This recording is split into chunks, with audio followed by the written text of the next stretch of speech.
سڵاو ئایا زانست و علمی خوا مطلقە یا محدودە؟ دووەم ئایا زانست بە معنای علمی ئەم سەردەمە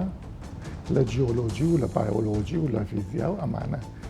لەگەڵ قورئانی پیرۆزدا ئەکرێ مخالف بن یا تەبان پێکەوە؟ بینەرمان پەیوەندی نێوان ئاین و زانست هەمیشە پەیوەندێکی ئاڵۆز بووە. ئەمەش تایبەت نییە بە ئاینێکی دیاریکراو، بەڵکو لەگەڵ سەرهەڵدانی زانستی نوێ بە تایبەتی زانستی ئەزمموی لە ئەوروپا لە دوای سەردەمی ڕەنەسانس لە سەدەی 15 و 16 کەنیسە کەوتە دژایەتی زانست و تاقیکردنەوەکانی بۆ تێگەیشتن لە حقیقەت و سروشت و گردون و مرۆڤ. لە کۆمەلگا موسڵمان نشینەکانیشدا هەمیشە ڕوانگەی پیاوانی ئاینی بۆ زانست و تێگەیشتن لە ڕاستی جیاواز بووە لە ڕوانگەی زانستی. ئەوان پیان وا بۆ کە ئەوەی ئەفزەڵیەتی هەیە بەسەر هەموو زانست و زانیاریەکدا زانستی ڕەهای ئیلاهیە کە لە قورئان و فەرمودەدا باس کراوە و سنووری معریفەی مرۆیی بە جۆرێک سنووردار دەکا کە ناتوانێت لەو سنوورە تێپەڕێت. هەموو زانستێک دەبێت لەناو ئەو چوارچێوەیەدا شڕۆڤە بکرێت. لە بەرامبەردا هەم زانایانی زانستە وردەکان و هەم بیرمەندان جەخت لەسەرەوە دەکەنەوە کە زانست شوناس و ئاینێکی دیاریکراوی نییە و لەگەڵ حقیقەتدا بەرەڕوو دەبێتەوە. ئەنجامەکانیشی لە هەموو کات و کۆمەلگایەکدا ڕاست دەردەچێت. ئەمڕۆ هەوڵەکانی قەتەڕ و ئیمارات بۆ چوونە بۆ شای ئاسمان و خولگەی مەریخ و دروستکردنی بارانی دەستکرد و چەندین هەوڵی تری زانستی گۆڕانکاری لە تێگەیشتنی ئایندا دروست کردووە. قورئان دوا پەیامی ئاسمانە بۆ زەوی. ئەم پەیامە پیرۆزە دەبێ بۆ هەموو کات و زەمانێک بگونجێ. ئەمە ئەهلی سونە و جەماعە و شیعە و هەموو ئەوانی تر هاوڕان لەسەری. بەڵام زۆرجار لە زانستی پیورە وەک بایۆلۆجی، با بڵێن فیزیا، جیۆلۆجی، بەعزێک جار بەعزێشت دەرەچێ کە ظاهیرەن مخالیفە لەگەڵ نەسی قورئانی پیرۆزە، وەک بارانی سناعی، لە دایکبوونی منداڵ، کوڕە کەچ، چەندین شتی تر. پرسیارەکە لێرەدایە ئایا ئەتوانین زانست وا تەویل بکەین کە لەگەڵ قورئانە بگونجێ، یاخود قورئانی پیرۆز خۆی وا تەفسیر بکەین کە لەگەڵ زانستە بگونجێ و مخالیف نەبێت.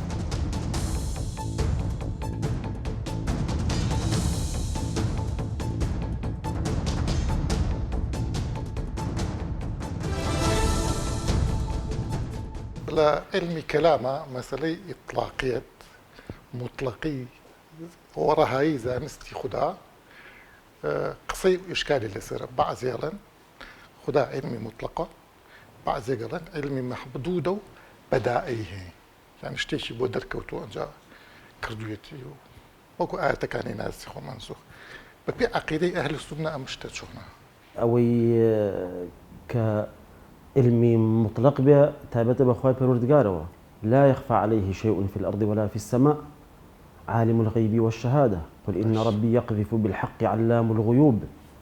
وكلا صفتكان خواي پروردگار أويا كعالمة عليمة بهموشتك عالم الغيب والشهادة كهيشتك لخواي پروردگار للرابردو لداهاتو يعلم ما بين أيديهم وما خلفهم ولا يحيطون به علما. خواي پروردگار عالمة بهموشتك لە پێش ئەوەی کە ڕوو بدە لە ئەزەلە پێش ئەوەی کە ئەرزوو ئاسمان دروست بکە زانیوێتی چی ڕوو ئەدات. باشە لە ئێستادا مەسەلەی پەیوەندی نێوان زانست و بە تایبەتی قورئانی پیرۆز پێت وایە ئەم پەیوەندیە چۆنە؟ هیچ ئیشکالێک نییە بەنسبەت کەسێکەوە کە باوەڕی بەخوا و بە ڕۆژی دوایی و باوەڕی بەوە هەبێت کە خوای پەروردگار خالقی هەموو شتێکە، کە خوای پەروردگار هەموو شتێکی دروست کردووە و ئەو زانستانەی کەوا ئێمە ئەیزانین کە پێی گەشتوین بەشێکە لە زانستی خوای پەروەردگار وەخوا ئێمەی فێر کردووە و کاتە هیچ جیاوازیەک لە نێوان زانست و ئاینی پیرۆزی ئیسلامان نییە. زۆر باشە. ئێستا کۆمەڵێک ئیشکال هەیە لەمە، مەسەلەن باسی خەڵقی ئینسان لە نێوان تیۆرەی گەشەپێدانی داروین کە ئەتوانین بڵین هەموو زانایانی بایۆلۆژی ئیمانیان پێێتی یاخود زۆربەی هەرە زۆری زانا گەورەکە خێر باوەڕان پێ نییە. ئەوانەی کەوا زانای گەورە و معتەبەرن باوەڕان بە تیۆری پەرسەندن نییە و ئەزانن کە ئەمە شتێکی ڕاست نییە و زانستی نییە اعتماد دەکاتە سەر کۆمەڵە هۆکار عوامل کە ئەمانە تەزویراتی تیاکراوە بۆ ئەوی بیسەلمێنن کە توێری گەشە سەندن ڕاستە. چۆن مام ئێستا بڵین ئەم هەموو زاناگەرێ ئەو قسەیەکەنەوە ڕۆژانەش لە بڵێن ئەرکۆلۆژیە هەڵکەن و دۆزینەوەی شتە نوێیەکان ئەوە زیاتر کەشفە بێ. هەر گیاندارێک لە بواری خۆی لەو شێوەی کەوا دروست کراوە ئەتوانین بڵێن بە تەواوەتی ئەوەی خیلقەتی پێویست بێ پێدراوە. مێرولەیەک لەلایەنی خیلقەتی خۆیەوە نەقسی نییە لەبەر ئەوەی کە هەست ئەکات بۆ خواردن ئەگەڕێ خواردن ئەدۆزێتەوە ئەتوانێت ئەو خواردنە پاشەکەوت بکات هێلانەیەک بۆ خۆی دروست بکات ئەتوانێت بێشۆکانی بۆ خۆی گەورە بکات. ناتوانانی بڵێ خیلقەتی ئینسانێک لەگەڵ خیلقەتی مێلورەیەکات تەتەوراتی تیا ڕوویداوە. زۆر باشە با بێمە سەر ئەسڵی بابەتەکە لێرە مەسەلەی بارانی سناعی. مثلا لەم ماوەیە فەوزایەک یا جۆرێک لە هەرا دروست بوو لەسەر ئەوەی کە سینیش و ئیماراتیش بارانی سنایان باران و فعلا لە یوتیوب و لە تەلەڤیزیۆن هەیە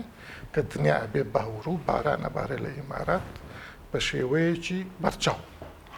ئەمە لەگەڵ قورئاندا یەکەگرێ؟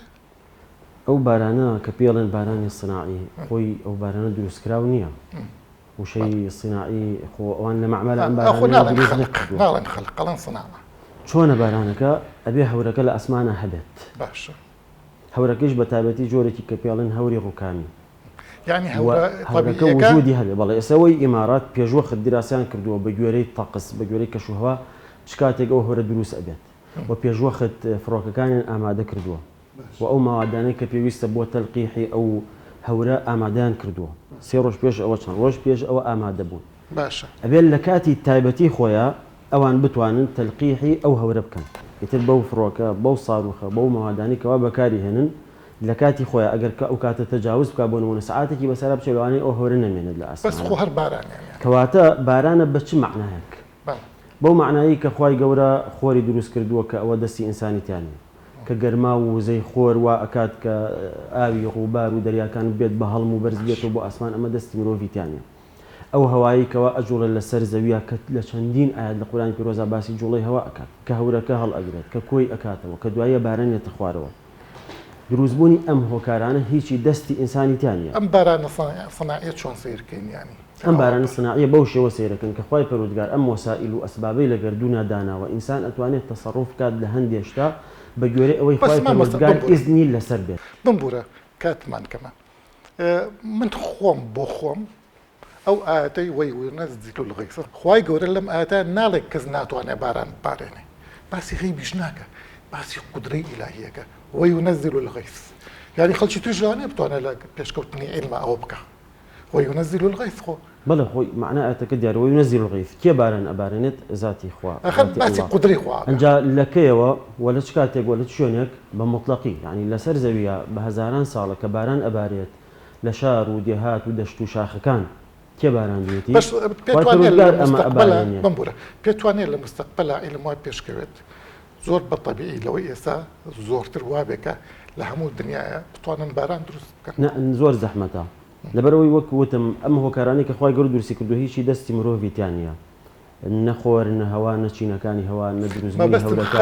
ئینسان بەڵێ ئینسان چی ئەکات ئەو هەورە کەوا خوای گەورە دروستی کردووە لە کاتێکی تایبەتیە کە دیراسەیەکە نەزان ئەم کاتە گونجاوە نزیکە لەوەی کە باران باری هەر خۆی نزیکە لەوەی کە بێت باران. بمبورە مامۆستا ئێمە حەدیثێکمانەیە ڕیوایەتی بوخاریە لە ڕیوایەتی بوخاریە ئەڵێ لە غەیبەکانە نایخوێنمەوە هەر ئەویان ئەڵێم ئەڵێ ولا يعلم متى يأتي المطر أحد إلا الله. وایە؟ بەڵێ بەڵام خۆ ئاەتەکەوانە لەڵێ وەیونەزیل الغیث تاو بەس مەسەلەن ئێستا هەر لە کەش و هەوایە پێمان ئەڵێ باران سبێنێ ئەوە نابارێ لە فلانە شوێنە بارێ لە فیسارە شوێنە بارێ یعنی ئەیزانن. کاتێک کە پشت بەسین بە هەندێ ئەسباب بە هەندێ هۆکار و وەسائل بە گوێرەی ئەوەی خوای پەروەردگار دروستی کردووە ئەکرێت هەندێ شتی داهاتوو تەوەقوع بکرێت. عەزیزی مسر خەوێکی بینی باش بەهۆی ئەو خەوەوە حەزرەتی یوسف زانی کەوا 7 ساڵ داهاتوو وشکە ساڵێ بێت فەرمووی 7 ساڵ بارانی باش ئەبێ خۆشگوزەرانی ئەبێت کوشتکاڵێکی باش بکەن بۆی کەوا بەروبوون و دانیێڵەکە پاشکەوت بن بۆ 7 ساڵ دوای ئەوە کە وشکە ساڵێ بێ. خۆ ئەمە داهاتوە مستقبلە بەڵام سەیدنا یوسف ئەمەی زانی بە گوێرەی لێکدانەوەی خەوەکە ئەگەر بە خەوێک ئینسان بزانێت 14 ساڵ لەمە دوا چی ڕوئەدات 15 ساڵ چی ڕوەدا چونکە دوایش باسی ساڵێکی تریشی کرد فەرمووی بعد ذلك عام فيه يغاث الناس وفيه يعصرون ئەگەر بە گوێرەی خەوێک ئەمە بزانێت ئەبۆ بە گوێرەی ئەو وەسائلە ئەو هەموو هۆکارە و ئەو هەموو عیلمەی کە خوای پەروەردگار بە ئینسانی بەخشیوە ئەگەر بزانێت پێشبینی هەندێک ڕووداوی داهاتوو بکات ئەمە پێچەوانە نیە لەگەڵ علمی غەیبە ئەوە خوای پەروەردگار فێری کردو چونکە علم الإنسان ما لم يعلم إنسان كيت الدنيا هيج نازانه والله خرجكم من بطون أمهاتكم لا تعلمون شيئا بلان خوايك إنساني فير كردوه بمبورة نطقي حديثك قطعي دلالة قطعي ثبوتني بخاري وأحد بس قطعي الدلالة فرمي لا يعلم متى يأتي المطر أحد إلا الله آخر أواش خوكاتك هو كسنازانه كي بارانا به خوا خوينا به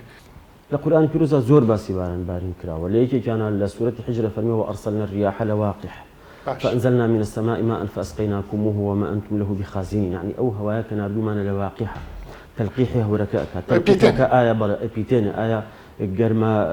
هوا قرما كبر وصار ذاك شحناتي كهربائية بلا أما دواتر أمازون راوك أو هوايا أو بيات تلقيحه وركاكات إنسان استفادة لم علمي كخوای پەروەردگار پێی بەخشیوە کە فێری کردووە ئەو ئەسباب و وەسائل و هۆکارانی کەوا لەگەڵ دوونا هەیە کە شتێک بێتە هۆکار بۆ شتێکی تر پرسیارەکە زیاتر ڕوونکەمەوە بۆت من ئەڵێم ئاەتەکەی قورئان هیچ مختلف نییە تەناقوز نییە ناڵە کەس ناتوانێت باران ببارێنێ علمێکی ئەکیدی لە سەداسەدی مطلق تەنها خوای گەورە ئەیزانێت چونکە ئێمە پشتە بەستین بە کەش و هەوا ثبوت وڵانی ڕاست نەبێت ئێمە پشتە بەستین مەرجنیە نەخی حەدیثەکە صحیحە ئێمە پشتە بەستین بە هەندێ ئەسباب کە هەندێ علامەت یعنی نیشانەیە کاتێک کە پزیشکێک نەخۆشێکە بینێ بە گوێرەی نەخۆشێکە بە گوێرەی فەحص و تەحلیلاتێکی ئەڵێ ئەم نەخۆشە بۆ نمونە 4 مانگ ئەژی زۆربەی کات ڕاست دەرەچێت هەر ئەوەندە ئەژی بەڵام جاری واشەیە ڕاست دەرناچێت جاری وای ئەو نەخۆشە چاکە بێتەوە و 10 ساڵی تر ئەژی و دکتۆرەکە ئەمرێت ئەو هەر نامرێت ئەمە مەسەلەی کەش و هەوا ئەمەش بەو شێوەیە یعنی ئێمە اعتماد دەکەینە سەر هەندێ علامەت و نیشانە کە ئەزانرێت لە کاتی کتابەتی هەورەکە کۆ بێتەوە باران ئەبارێت ئەم هەواڵە ئەدرێ بەڵام لەوانەیە ڕاستیش دەرنەچێت لەوان جاری وا بۆتوانە بارانێکی زۆر ئەدە لە 100 پێت بڵێ ساڵی داهاتوو ئەوەنە بارانە ئەگەریش ئەلم پێش بکەوێ هەر بە گوێرەی ئەوەیە کە خوای پەروەردگار ئیزنی داوە چونکە وەکوتمان ولا يحيطون بشيء من علمه إلا بما شاء خوای گەورە ویستی لەسەر بێ ئینسان شتێک فێر ئەبێ کە پێشتر نەئەزانی ئەوەی لە عالەمی طەبیعە بێ یعنی لە عالەمی فیزیا لە کەونە هیچ غەیب نییە بەس کەس ئینسان ئەیدۆکەی ئینسان هەردۆزێتەوە ئەوە شتێکی ترە خوای گەورەش نافەرمێ ئەمانە غەیبن و کەس نەیزانێ بەس حەدیثەکان چوونەتە ئەو بابەوە پێتوانێ ئەمە ڕاست بێ من بەڵێ حەدیثەکەش ڕاستە لە سەحیح بوخاریە بەڵام وەک تۆ فەرمووی ئاەتەکە معنای ئەوە ناگەینە کە کەس نایزانێت کەواتە ئەکرێت تەوفیق بکەین لە بینی ئاەت و حەدیثەکە بەوەی کەوا علمێکی مطلق کە کەسێک خۆی لە خۆیەوە بیزانێ بەبێ ئەوەی کە پشت بەسێت بە علامەت و نیشان و کۆمەڵێت تەجاروب و کۆمەڵێ زانست بەڵێ کەس نایزانێت بەڵام ئەگەر خوای پەروەردگار ویستی لەسەر بێ ئینسان شتێک فێرە بێ کە پێشتر نەیزانی و تەوەقوعی شتێکە کە پێشتر لەوانەی نەیزانی بێ بەڵام بە علامەت و نیشانەیە کە ئەزانێت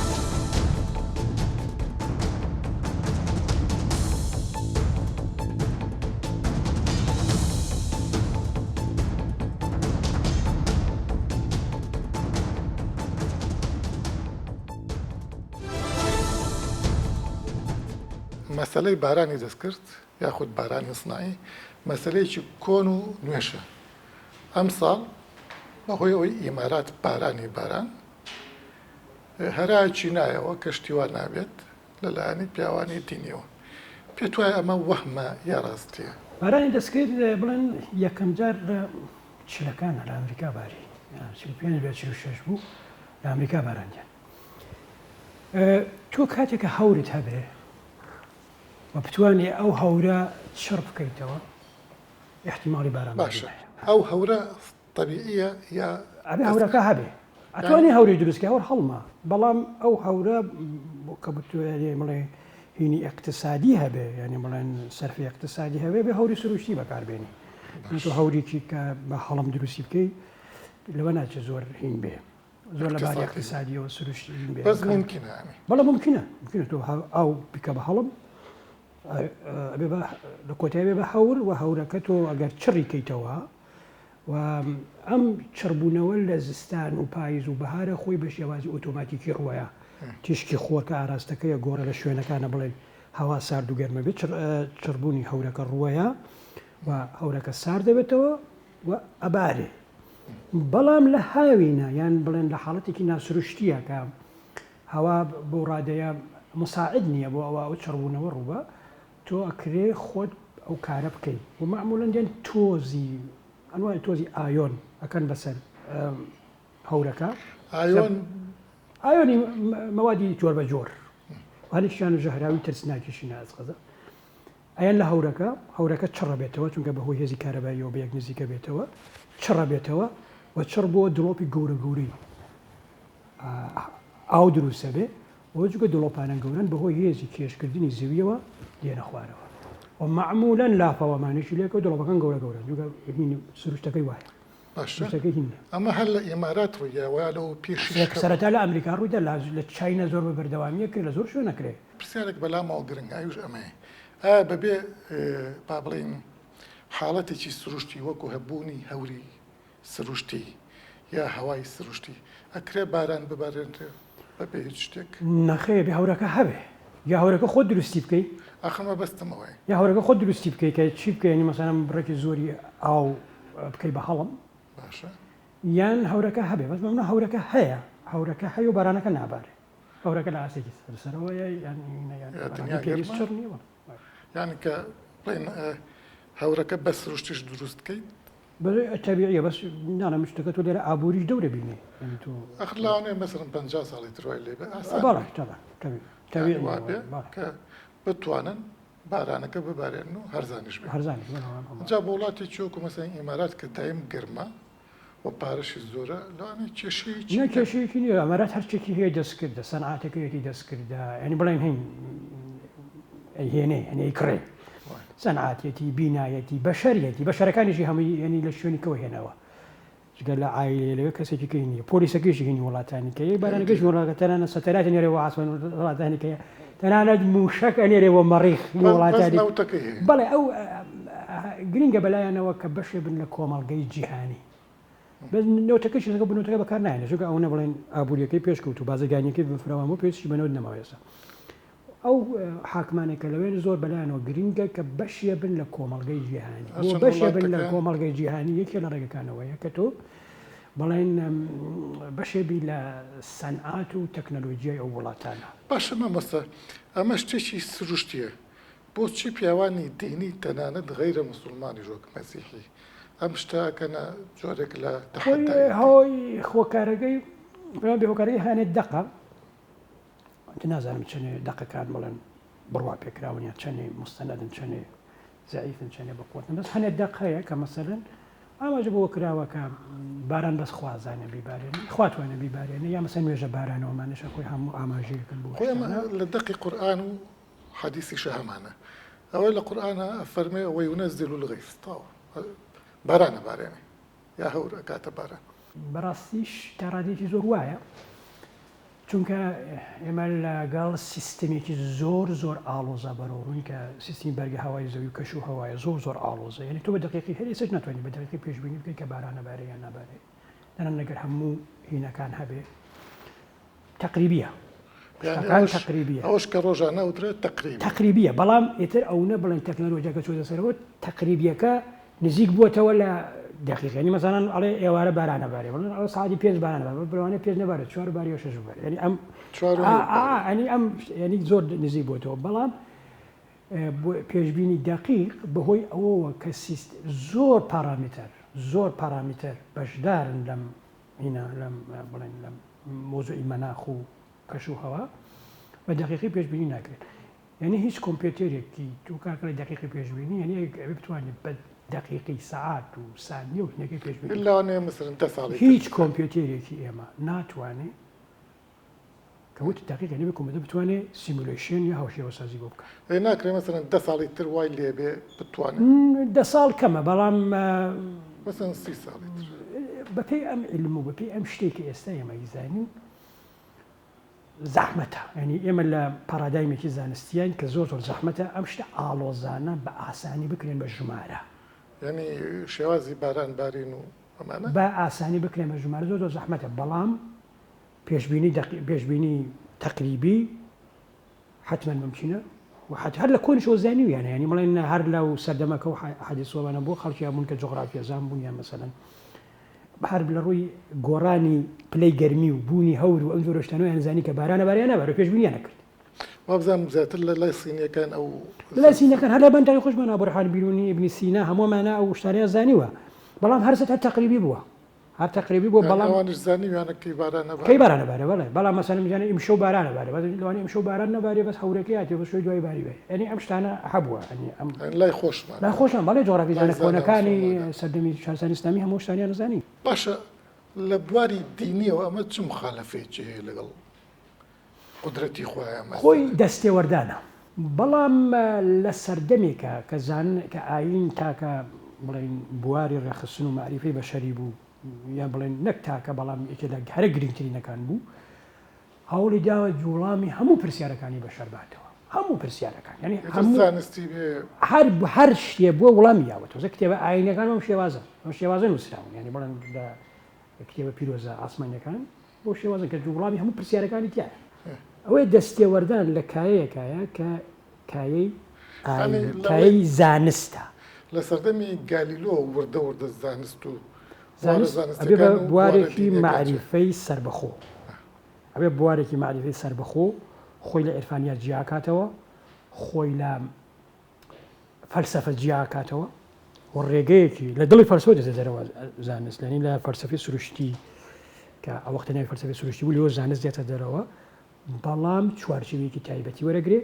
پشتە بەستێ بە گریمانە پشتە بەستێ بە تیۆری پشتە بەستێ بە تاقیکردنەوە گرنگترینشی تاقیکردنەوە کە پێشتر نەبووە ینی پشتی پێ نابێت وەڵامەکان یەقینیات بوون و لە ڕووی دینی بەڵێ پێشتر یەقینیات بوو تەنانەت فەلسەفەی یۆنانیشە یەقینیات بوو ینی لەسەر مۆزوعی قسەیانە کرد تا گەشتن بە یەقینی فەلسەفی کە دڵنیا بنەوە کە چییە ینی پشتیان بە ئەزمون بە هیچ شێوەیە نابێت بەڵام لە سەردەمی گەیرە بەدووەوە شتێ دێتەنەوە کای علمەوە کە پێڵێن ئەزمون و بۆ قسەیەکە ئەیکەی ئەبێ بەڵگەی تەبیعیت پێت وایە زانست بتوانێت ئاین وەلا بێنێ لە ژیانە خۆی ئیشی زانست نییە لای ئەو لابەرێ ینی بۆشی مهم نییە کاکەی دیاری بکەن ئەو بۆی نییە ینی بڵێن سنووری بۆدانێ ینی مەسەلەن هەنێ پرسیار هەیە پرسیاری زانستە ئەو وەڵامی یاوەتەوە ئەوی خۆی لەو بینانە دوورخاتەوە دین ئەبێ خۆی لەوە دوورخاتەوە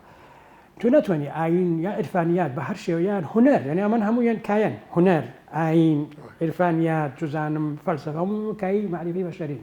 ئەمانە هەر کەسی هەرینی لەی خۆیان هەیە وەک چۆن هونەرمەندێ مەسەلەن بۆی نییە بێ باسی گەردوون بکات بۆی هەیە بەڵام نەک ببێ بە ڕفرانسە بێ بەهین کە مەسەلەن گەردونەمە یا عارفێ ناتوانێت قسە لەسەر دیارە سروشتیەکان بۆ شێوازە بکە کای ئاین ناکرێ ینی بێتە ناو کایەیەکەوە کە ینی زەربە لە پێشکەوتنی بدا چونکە کاتێک ئاین قسەی لەسەر کرد ئەمجار دەستگای ئاین ئەبێ بە خاوەنداری کە دەستگای ئاین بوو بە خاوەنداری کە نزیک بوویتەوە لێی تووشی کێشان کەون گردوون دروست کراوی دەستی خوایە ئەفرێنراوە بە مانای خەلق و ئیبداع